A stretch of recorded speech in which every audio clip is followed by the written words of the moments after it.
하게 됩니다. 저는 3살 때 일본에 왔고요. 아시죠?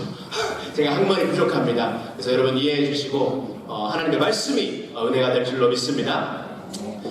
지난주에 제가 미국에 가서 이제 박사 학위를 받으면서 신학교에 가서 많은 분들과 이제 미국 분들과 세계 각 나라에서 오신 분들을 만나뵈면서 너무나도 큰 은혜가 되고 간증이 되더라고요.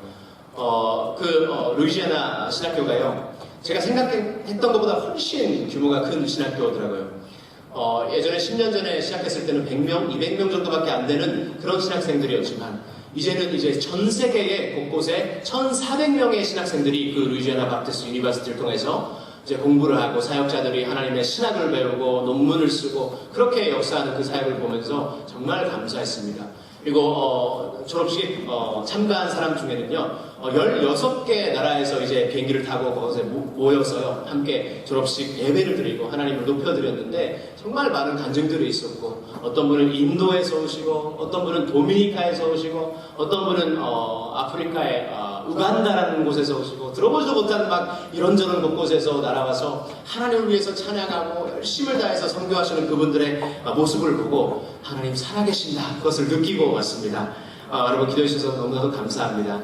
그리고 지난주에는요 우리 교회 근처에 있는 도야마 공원에서 우리 주일학교 교사 선생님들과 함께 또 아이들과 함께 40-50명이 되는 인수로 함께 가서요 도야마 공원에서 야외 예배를 드리게 되었습니다. 그곳에서 이제 예배를 드리고 말씀을 전하고 그리고 나서 이제 재밌는 식사 타임이 있었습니다. 부모님들이 맛있게 쌓아오신 그 오벤또 도시락을 이렇게 열면서 함께 마시고 먹고 하면서 얼마나 기쁨이 넘쳤는지 모르겠습니다.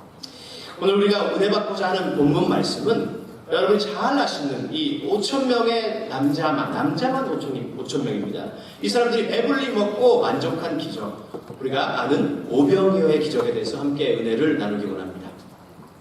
성경 속에서는요 4복음서라고 불리는 복음서가 있습니다. 마태복음, 마가복음, 누가복음, 요한복음입니다. 이 4복음서에서 우리 예수님께서 보이신 수많은 기적과 이사에 대해서 내용을 이 복음서에서 많이 다루고 있지만 그러나 이 4복음서에서 마태, 마가, 누가, 요한복음에 다 기록된 기적은요 오늘 우리가 본 말씀을 읽은 이 오병이어의 기적과 또한 예수님의 부활밖에 없다는 것입니다. 이 사복음서에 공통적으로 나오는 기적은 이 기사입니다. 자, 이 복음서의 기자들, 이 모든 사람들이 기록한 이 기적, 성령님께서 이 복음서 기자들로 하여금 기록되고 남기게 하신 이 오병이어의 기적이 중요하지 않을 수가 없다는 사실을 우리가 알게 된다는 것입니다. 예수님의 죽음에서의 부활 말고는 모든 복음서에 기록된 기적은 이 기적밖에 없다는 것입니다. 남자만 5,000명입니다. 배불리 먹이신 기적, 이 오병이어의 사건을 통해서 오늘 하나님의 은혜와 놀라운 하나님의 말씀을, 은혜의 그 내용을 함께 살펴보기 원합니다. 자, 이 내용은 여러분이 잘 아시다시피 성경에는 수많은 기적과 이사가 기록되어 있지만 그 중에 예수님은 병자를 치유하시고요, 악령에 들린 자들은 그 악한 영들로부터 해방하시고 자유케 하시고, 또 가난한 자에게 복음을 전하게 하시고, 포로된 자에게 자유를, 눈먼 자에게 다시 보게 함을, 주의 은혜의 해를 전파하게 하신 분이 우리 구세주 예수 그리스도이십니다. 믿으십니까? 아멘. 올해 우리 교회에 주시는 성구 누가복음 4장의 말씀입니다. 이 예수님께서 구세주 메시아로서의 그분의 그분의 삶을 묵묵히 역사하시면서 일하시면서 보여주신 것입니다. 그 유대 땅에 있던 이스라엘 사람들이 이 수많은 기적을 보고 아무도 보지도 못한, 지금까지 들어보지도 못한 그런 성스러운 놀라운 모습이 예수님의 그 삶 가운데, 그 언행 가운데 있었던 것입니다. 그래서 놀라서 사람들은, 그 놀라운 광경을, 기적을 목격한 사람들은 놀라고 또 환호하고 예수님에 대해서 소문을 하기 시작했습니다. 소문을 하기 시작했어요.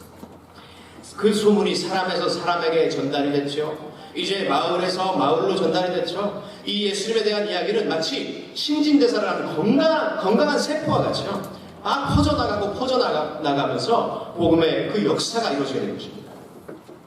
그러니 오늘 본문 말씀의 2절에 있듯이요, 사람들이 예수님을 한 번이라도 더 보고 싶어서, 그 놀라운 기적을 눈으로 보고 싶어서, 체험하고 싶어서 예수님 계신 그곳에 막 몰려드는 것입니다.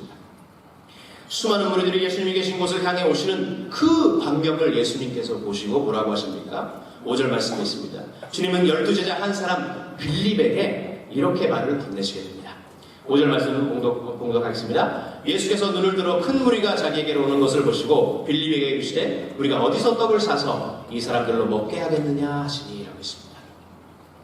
물론 이 예수님께서 하신 말씀은 정말로 이 수많은 무리를 어떻게 먹일까 이런 고민이 아닌 것이죠.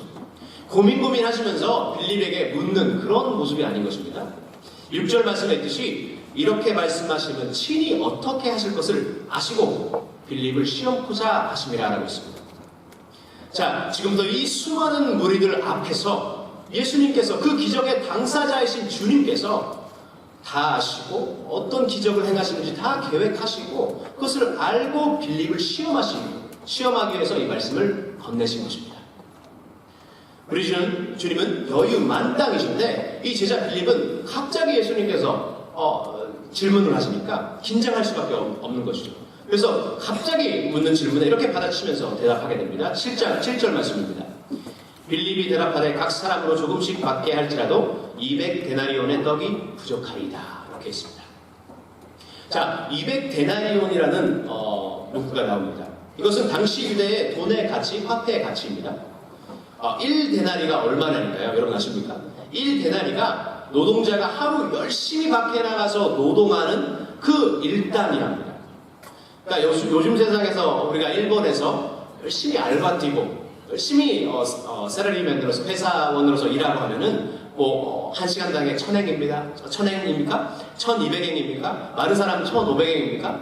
그렇게 해서 10시간 또 하루에 열심히 일하고 하면은 단순하게 생각하면은 10,000엔 정도를 벌 수가 있다는 것이죠. 그러면 이 200데나리온이 얼마 정도의 가치가 되겠습니까? 네. 너무나도 간단한 질문이라서 여러분 대답하시기 싫으신 것 같은데 하루에 10,000엔을 버니까 200데나리온이니까 200만엔 정도가 되겠습니다. 이 수많은 남자만 5,000명 이 사람들을 먹이기 위해 200만엔 있어도 모자른다는 말을 이 빌립이 하고 있다는 것입니다. 그리고 이 빌립이란 사람의 배경을 생각해 보니까요. 이 갈릴리 지방 출신이더라고요. 그 지방에서 출신으로 이제 자라온 사람이니까 이 지방의 시장이나 또 물건 값을 잘 알고 있지 않습니까? 막 머리 계산기로 순간 막 두드려가지고 저 야채는 서울시장에서 살까? 저 라면은 동키에서 사거라. 동키가 싸지. 이러면서 하나마사에서 고기를 싸면 제일 좋지. 이러면서 막 순간 머리에 굴려서 생각을 했을 것입니다. 빌립은 인간적인 생각과 자기 자신의 가진 그 경험과 그리고 타산적인 계산으로 예수님께 갑자기 이 수많은 무리에게 음식을 준비하는 것은 정말로 무리인 것입니다. 그렇게 대답을 한 것입니다. 이 군중들에게 부탁하고 조금씩 모금하고 다 이렇게 조금씩 모아서 200데나리온이 모아진다 할지라도 남자만 수가 5,000명이에요. 예수님. 그곳엔 남자만 있던 것이 아니라 같이 따라온 아내들과 여인들과 또 아이들까지 합하면은 2만 명 정도 된다고 성경학자들이 많이 추측을 하는데요. 그런 수많은 사람들을 이 200데나리온 가지고 어떻게 먹입니까? 이런 말을 한다는 것입니다. 완전히 불가능합니다. 미션 임포시블입니다. 이것이 빌립이 내린 인간적인 결론이었다는 것입니다. 그러나 예수님과 빌립의 대화를 들은 다른 제자 한 명이 또 등장을 하는 것이죠. 다른 제자 시몬 베드로의 형제 안드레가 예수님께 이렇게 대안을 가지고 왔습니다. 9절 말씀 함께 봉독할까요? 9절 세럼 여기 한 아이가 있어 보리떡 5개와 물고기 2마리를 가졌나이다. 그러나 그것이 이 많은 사람에게 얼마나 되겠사옵나이까. 아멘. 자, 이 베드로의 형제 안드레는 원래 직업이 무엇을 하던 사람이었습니까? 어부였습니다. 이제는 어부여서 생선을 이제 잡아서 그런 일을 하는 사람이었죠. 이 안드레가 어디서 찾아왔는지 모르겠습니다만 이 어린 소년을 예수님께 데리고 왔습니다. 이 소년을 데리고 와서 이 소년이 가진 도시락에 대해서 예수님께 언급하면서 전해드리는 것이죠. 아마도 이 소년이 가진 보리떡 5개와 이 물고기 2마리는 이 아이 어머니가 아이를 위해서 예수님 만나러 간다며 이러면서 변도를 싸가지고 도시락을 싸가지고 아침에 그렇게 보낸 그 도시락이 아닐까 싶습니다. 이게 말 그대로 얼마 되지 않는 그런 소년 단 한 명의 먹을 거리밖에 되지 않는 그런 도시락을 가지고 와서 예수님, 선생님, 여기 도시락이 있습니다. 이렇게 얘기를 한다는 것이죠. 여러분 가운데 빵 5개 있는데 점심에 이 아이가 먹기엔 좀 많지 않나 이렇게 생각하시는 분이 계십니까 혹시? 이 보리떡 5개라는 것은요, 이스라엘 빵, 이스트가 들어가지 않는 얇은 빵입니다. 마짜라고 합니다. 이스라엘 말로. 이 마짜라는 빵인데, 이 갈릴리 지방에서, 갈릴리 호수에서 나오는 또한 이 생선이라는 것이 큰 생선이 아니라 요만한 작은 생선, 빙어 같은 조그만 생선 2개 있었다는 것입니다. 어떻게 이 조그만 소년의 이 조그만 이 도시락 하나가 이 안드레의 눈에 들어왔는지 모르겠습니다만, 이성적으로 계산해서 계산기를 이렇게 쳐서 무리입니다. 결론을 이렇게 단정지은 빌립보다는 조금 더 나은 그런 믿음의 모습을 가진 안드레가 아닌가 싶습니다. 선생님, 여기 한 아이가 보리떡 5개와 물고기 2마리를 가지고 있었습니다. 뭐 선생님께 보고 드릴 만한 그런 내용은 아니지만 그래도 혹시나 해서요. 혹시 우리 예수님이시라면 무엇인가 놀라운 일을 행하시지 않으실까? 그런 조그만 그런 믿음의 씨앗을 이 안드레에게 가지고 있었다는 것이죠. 그러나 이 안드레의 믿음조차 완벽한 믿음은 아니었습니다. 왜냐하면 9절 말씀에 있듯이 그러나 그것이 이 많은 사람에게 얼마나 되겠사옵나이까, 이렇게 비관적인 말을 붙여서 하고 있기 때문입니다. 부족한 믿음입니다. 그러나 하나님의 아들이신 우리의 구세주 되신 예수 그리스도는 이 인간의 상식과 한계를 뛰어넘어가시는 분이심을 여러분 믿으시기 바랍니다. 아멘. 10절 11절 말씀 함께 봉독할까요? 10절 11절 본문 말씀 세로. 예수께서 가라사대 이 사람들로 앉게 하라 하신대 그곳에 잔디가 많으라. 사람들이 앉으니 수요가 5천쯤 되더라. 예수께서 떡을 가져 축사하신 후에 앉은 자들에게 나눠주시고 고기도 그렇게 저희의 원대로 주시다. 아멘. 하나님의 아들이신 우리 예수님께서는 이 보리떡 5개와 또 물고기 2마리를 축복하시고 축사하셔서 잔디 위에 앉게 하신 이 사람들에게, 무리들에게 축사하시고 난 후에 나눠주기 시작을 하신 것입니다. 놀라운 일이 일어났죠. 옆사람, 뒷사람 막 전달하고 전달해도 이 보리떡 5개도 생선까지도 끊임없이 한 사람에게, 뒷사람에게, 옆사람에게 막 한정이 없이 막 나눠지는 것입니다. 저희의 원대로 주시라라고 했습니다. 먹고 싶은 만큼, 배불리 먹고 만족할 만큼 예수님께서 다 나눠주신 것입니다. 12절 13절의 말씀을 보니까 저희가 배부른 후에 예수께서 제자들에게 이르시되 남은 조각을 거두고 버리는 것이 없게 하라 하시므로 이에 거두니 보리떡 5개를 어깨로 먹고 남은 조각이 12바구니에 찼노라라고 했습니다.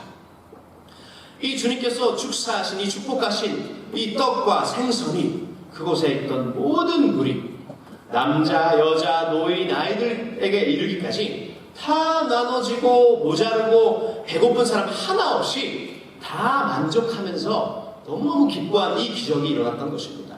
먹고 남은 것을 제자들이 다 모아보니까 남은 조각이 12바구니에 이렇습니다. 제가 좀 전에 말씀드렸듯이요, 이 남자 수만 5,000명, 또 여자와 아이들까지 합하면은 10,000명이 훨씬 지나는 그런 숫자입니다.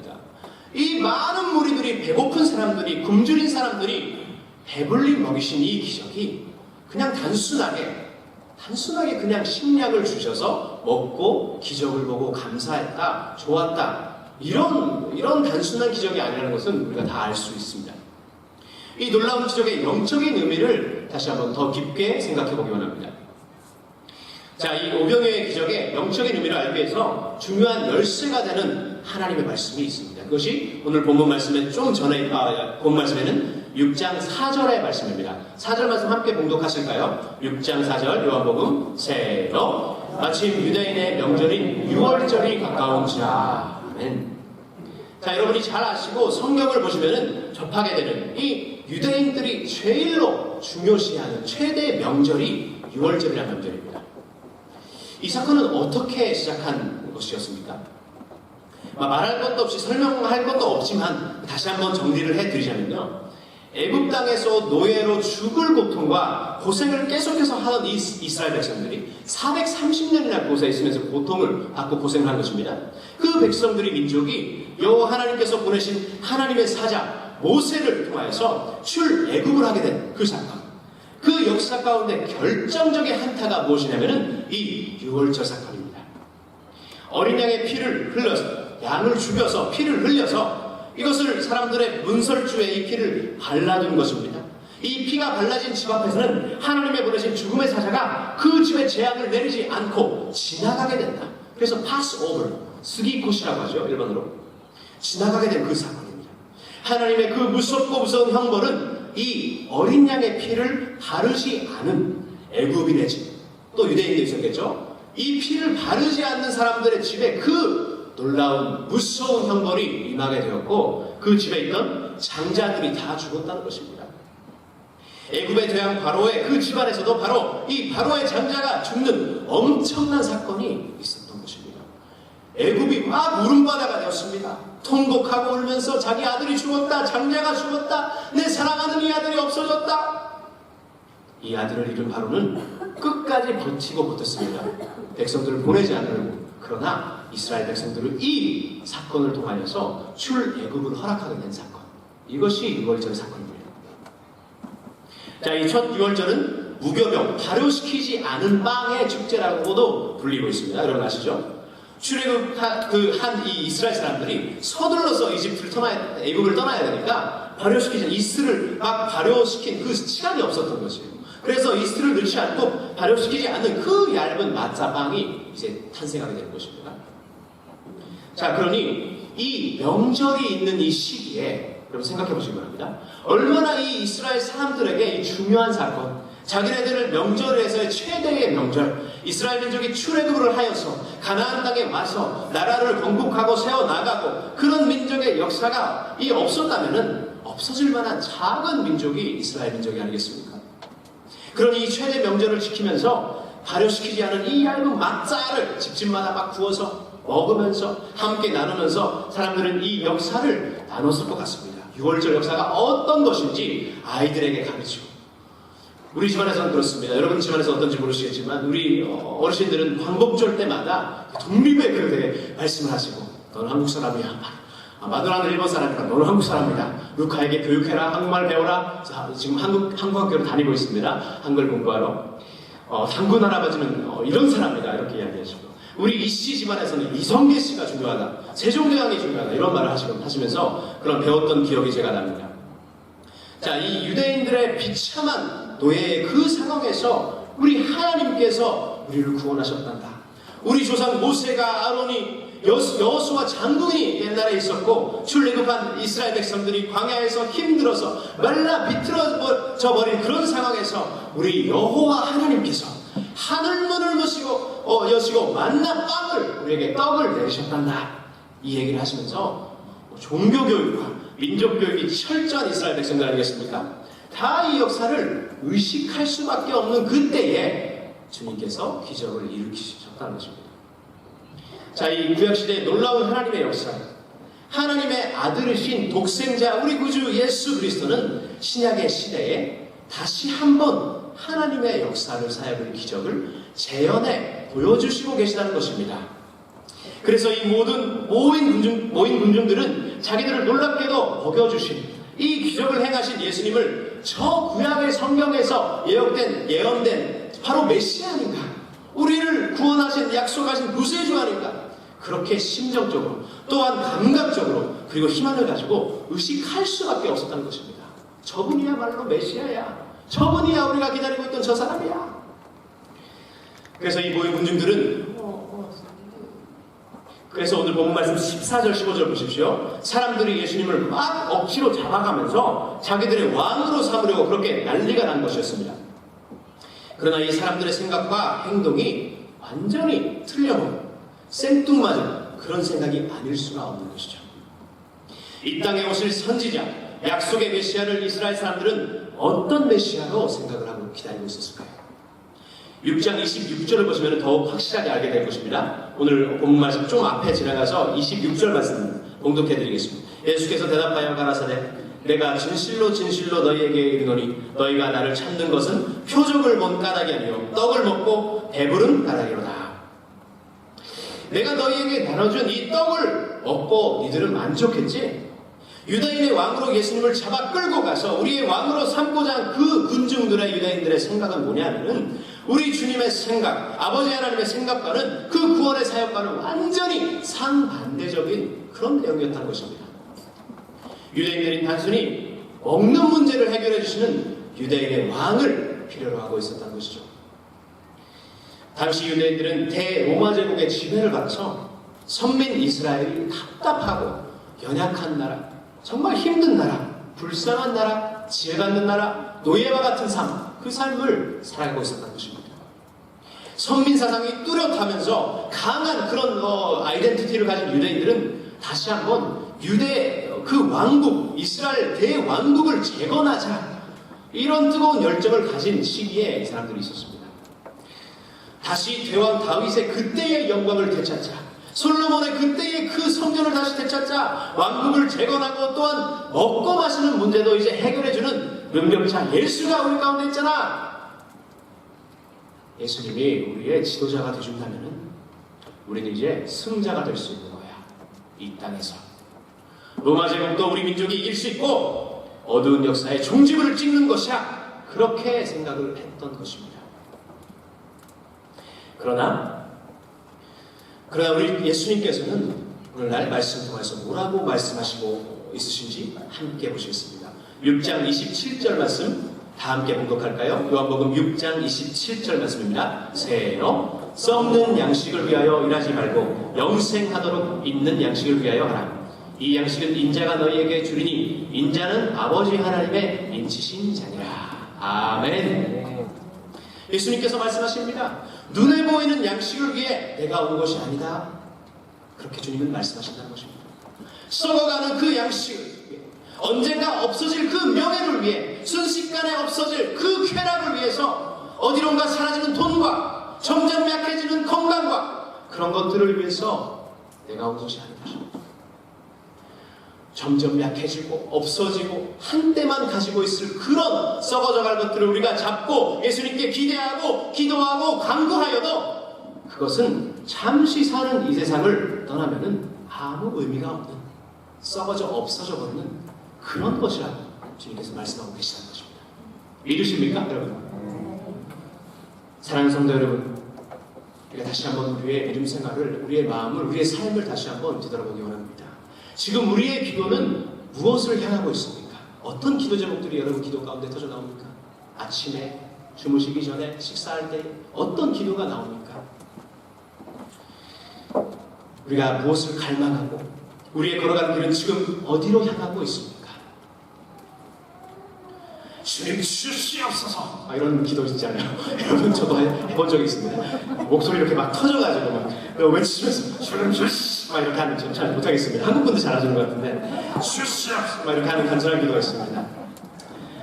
이 기도가 간절하면 좋아요. 간절하면 좋고 주님을 위해서 막 외치고 너무나도 아름다운 모습이긴 하지만, 그러나 이 기도가 이 세상에 언젠간 썩어 없어질 그 양식을 구하는 그런 기도라면은 우리는 그 보리떡 5개와 생선을 먹고 만족하여서 기뻐서 이 세상에서 잘 먹고 잘 살기 위해서 예수님을 왕으로 삼으려 한 이 이스라엘 군중들과 무슨 차이가 있겠나, 그런 말입니다.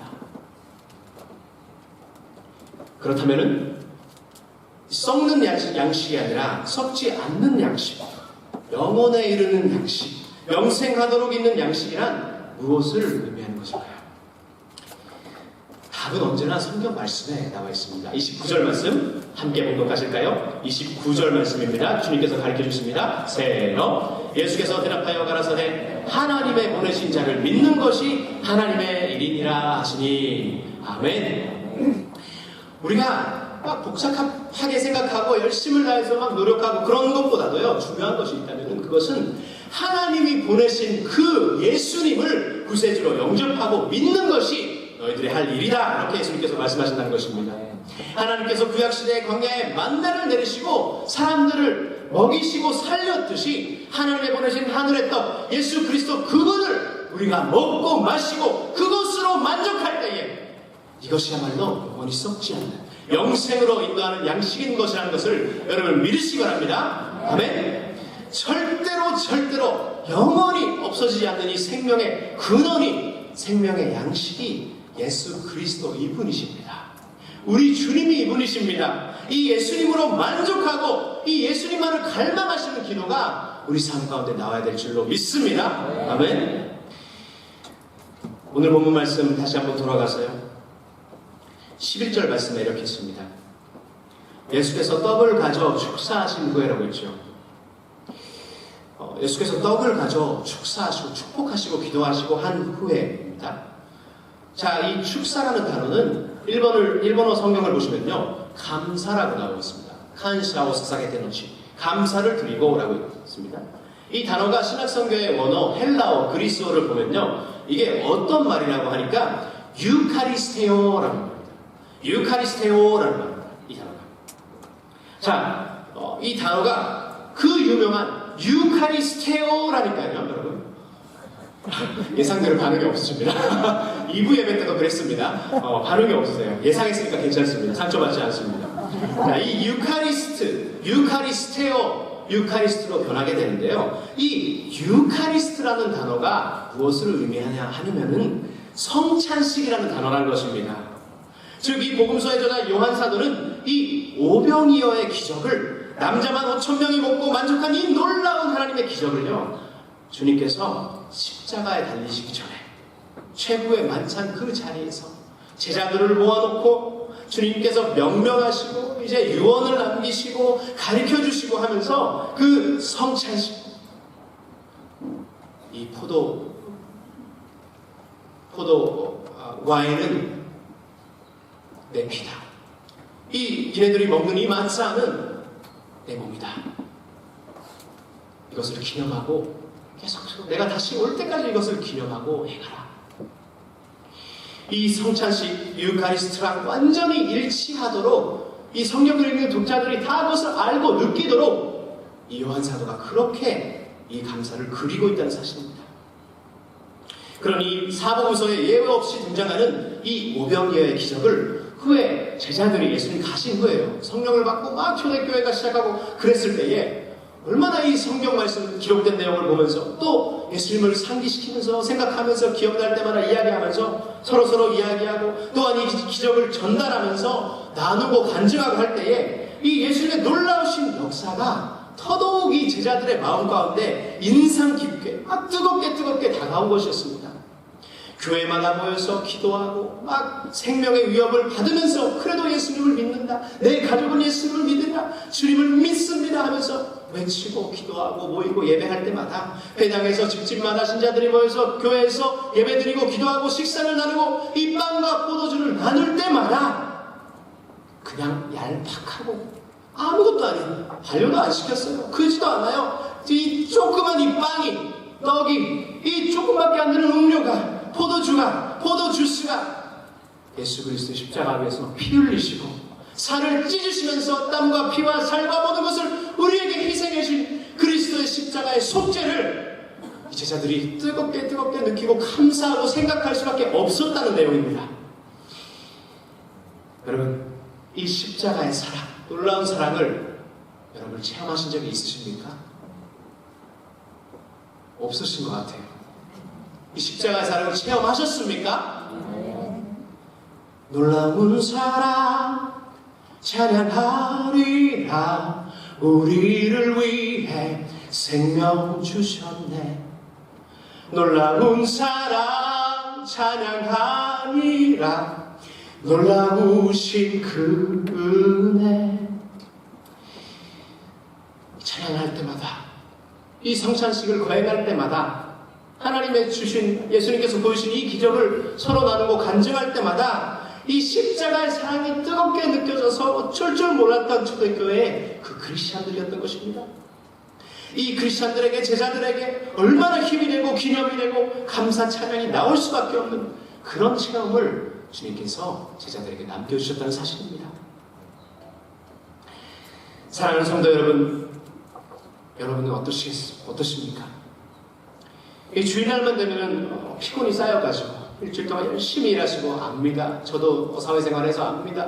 피 터지게 일하고 막 상사에게 욕먹고 막 스트레스 받고 주일날만 되면 피곤이 쌓여서 가정의 평화, 부부의 평화를 위해서 예배는 나오지만 안 나오면 부부관계에 지장이 있어서 무거운 발걸음으로 귀찮아하면서 1시간만 참자 이렇게 나오신 분들이 여기 계실 수도 있습니다. 아무런 기대감 없이 그냥 매주 나오는 습관과 같이요, 밥 먹는 것 같이 그냥 나와서 예배드리고 교제하고 그런 마음으로 나오시는 분들도 있을 수 있습니다. 오늘은 목사님 설교 잘 넘겼다, 오늘은 잘 참았다 하고 안심했는데 뭐지? 왜 오늘은 뭐야? 왜 안 끝나는 거야? 또 갑자기 나타나고 노래가 시작하고 오늘은 첫 번째 주일이구나, 다음 주에 올 거야. 이런 분들 계십니까? 한숨 쉬는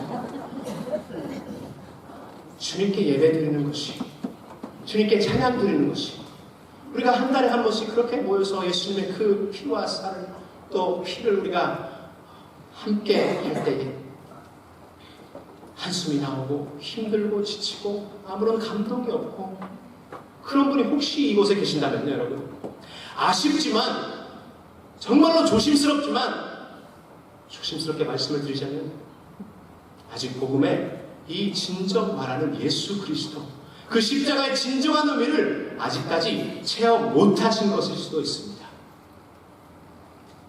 사랑하는 그리스도의 형제자매 여러분들이요, 우리가 입에 대는 얄팍한 그 빵이, 우리가 마시는 그 포도주스 한 모금이 우리 입안에 들어오면서 우리의 식도를 지나서 우리에 들어가는 그 순간에 진정 십자가 위에서 찔리시고 우리를 죄 위에서 찢기시고 우리를 위해 죽으신 피 한 방울까지 남기시지 않으시고 우리에게 주신 그 주님의 예수님의 그 사랑을 전혀 느낄 수 없다면 그것이 뭐가 크리스찬이겠습니까? 예수님의 그 고통을 정말로 기억하시면서 성찬에 임하시게 되시고 또 매주의 이 예배에 나오게 되시는 여러분 되시기를 주님의 이름으로 축원드립니다. 여러분, 우리 주 예수 그리스도만이 우리의 생명의 떡 되신 분이십니다. 오늘 6장 35절 말씀에 이렇게 있습니다. 예수께서 가라사대 내가 곧 생명의 떡이니 내게 오는 자는 결코 줄이지 아니할 터이요 나를 믿는 자는 영원히 목마르지 아니하리라. 아멘. 우리 손에 있다가도 없어지는 그 돈이 아니라 더 좋은 것, 더 좋은 삶, 더 좋은 이 세상의 모든 것 원하는 그런 마음이 아니라 진정한 크리스찬인 우리들은 생명의 떡 되셔서 우리를 말씀으로 먹여주시고 성령으로 인도하시고 우리를 영원한 그 칼집에서 구하시는 이 목마름을 해소해 주시는 예수님을 먹고 마시는, 그리고 그것으로 만족하는 여러분 되시기를 다시 한번 축원드립니다. 예수님을 진정으로 믿고 죄사함 받고 하나님의 자녀로서의 삶을 우리가 살아가기 시작할 때에 이 오병이의 기적이 진정 우리의 것이 된다는 것입니다. 여러분에게 이 놀라운 축복이 오늘부터 시작하는 이 삶 가운데 정말로 임하시기를 주님의 이름으로 축복드립니다. 마지막으로 하나만 더 말씀을 나누고 말씀 시간 맺겠습니다. 다시 한번 이 오병이의 기적을 보시면요, 6절 말씀에 있듯이 예수님께서 의도적으로 아시고 구약의 그 만나를 상기시키면서 내가 생명의 빵이다, 이거는 나눠준다, 이건 먹어도 죽지만 나를 먹는 자는 영원히 산다, 이것을 가르치기 위해서, 시험하기 위해서 이렇게 하셨다고 있었지 않습니까? 6절 말씀에 이렇게 말씀하시면 친히 어떻게 하실 것을 아시고 이렇게 있습니다. 예수님은 다 아시고 의도적으로 주님께서 계획하시고 결정하시고 행동으로 옮기시면서 이 6월절과 하늘의 만나와 또 성찬까지 연결되는 이 놀라운 사실을 주님은 다 아시고 계시잖아요. 우리는 몰랐죠. 제자들은 몰랐습니다. 그러나 주님은 다 아셨습니다. 그런데 그렇다면 왜 이 한 소년의 점심에 먹으려고 쌓아온 이 도시락이 꼭 필요했냐, 이 말입니다. 그냥 아무것도 없는 곳에서, 진짜 무엇 하나 없는 곳에서 뭐해서 유를 창조하실 수 있는 주님이십니다. 믿으십니까? 아멘. 빛이 있으라 하면 갑자기 빛이 나타나고 그렇게 주님께서 하실 수 있는데, 주님은 그렇게 안 하시면서 이 오병이어의 기적에서는 예수님 한 분만으로 계획하시고 완결하신 것이 아니라 제자 빌립이 등장하죠. 믿음을 시험하기 위해서. 안드레도 등장하죠. 안드레가 데려온 소년이 등장하죠. 이 보리떡 5개와 물고기 2마리를 가지고 있던, 간직하고 있던 소년이 등장하고 있다는 사실을 우리는 잊어서 안 되겠습니다.